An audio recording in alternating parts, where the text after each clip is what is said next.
Boa tarde, gente. Dando continuidade à nossa aula da semana passada. Como eu falei para vocês, hoje eu ia trazer algumas questões, uma listazinha de exercício. Onde essa lista de exercício, as duas primeiras eu vou ensinar vocês passo a passo e depois vocês vão tentar resolver as demais, eu estando aqui à disposição de vocês para qualquer eventual dúvida. Então vamos lá. Para início, a primeira questão diz: em um recipiente fechado, certa massa de gás ideal ocupa um volume de 12 litros a uma temperatura de 293 K. Observe que ele não bota o nome da temperatura, mas se está ali 293 K, é o valor da primeira temperatura. Então, se esse gás for aquecido até 302 K, sob uma pressão constante, seu volume será. Primeira coisa que a gente vai observar aqui, que se está sob a pressão constante, é uma isobárica. Não é isso? Onde só vão se interagir o volume e a temperatura. Aí eu dei as múltiplas escolhas para depois que vocês terminarem, ver se conseguiram, se acertaram.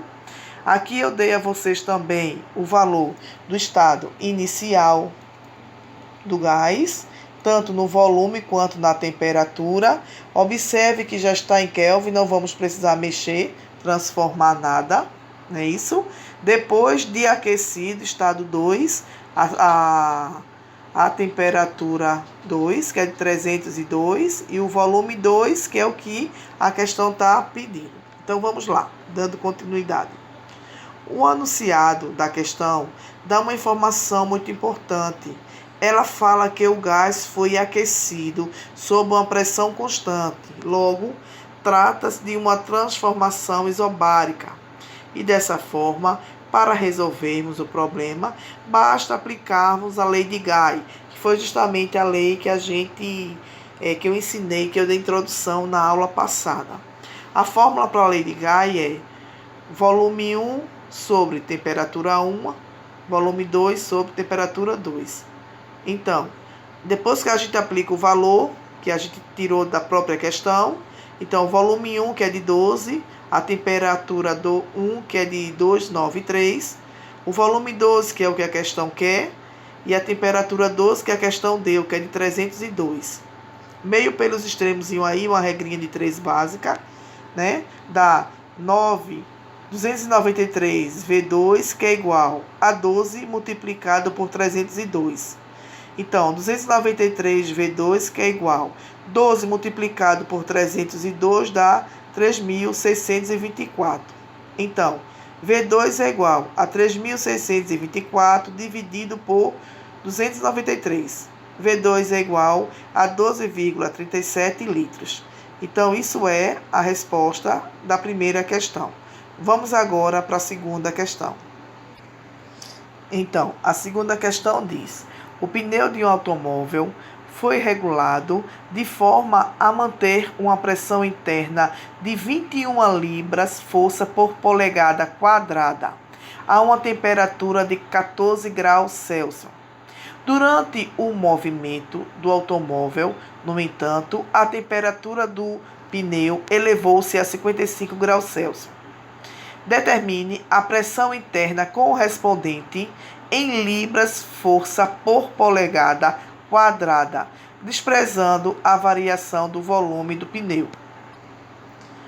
No estado inicial, que agora identificaremos por 1, as variáveis do estado eram P1, que é igual a 21 libras força por polegada quadrada, e a temperatura 1, que é de 14 graus Celsius.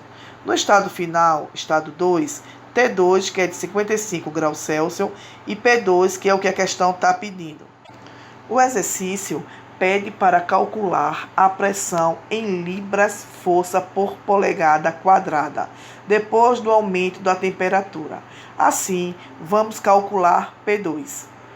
O enunciado do exercício pede para desprezarmos a variação do volume.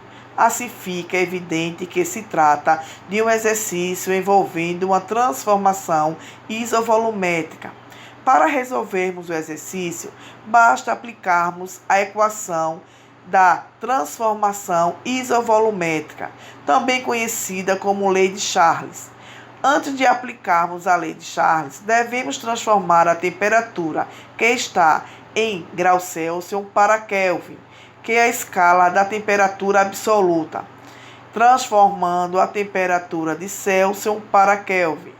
Temperatura Kelvin, que é igual a temperatura Celsius mais 273. A gente já fez essa transformação, essa conversão em sala de aula por diversas vezes. Então, eu acredito que até aí vocês estão conseguindo entender bem.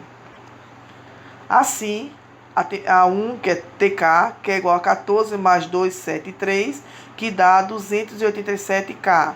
E a segunda temperatura, que é TK, que é de 55 mais 273, que é 328K. Então, a primeira temperatura já transformada em Kelvin é 287 e a segunda 328. Logo, T1 e T2 está aí, que é o que eu estou acabando de falar. Aplicando a lei de Charles, temos aí a fórmula P1T1 sobre P2T2. O valor de P1, que foi de 21, temperatura 1 a 287, que é igual a P2, que é o que quer, a segunda pressão, e a segunda temperatura, que é de 328. Então, 287 P2 é igual a 21 multiplicado por 328. Então, 287 P2 é igual a 6.888. P2 é igual a 6.888 dividido por 287. Então, P2 é igual a 24 PSI de pressão. Ok? Espero que vocês tenham entendido. Eu coloquei tudo passo a passo para que vocês consigam uma clareza maior. Qualquer dúvida, eu estou aqui, estou à disposição de todos. Beijos e bons estudos.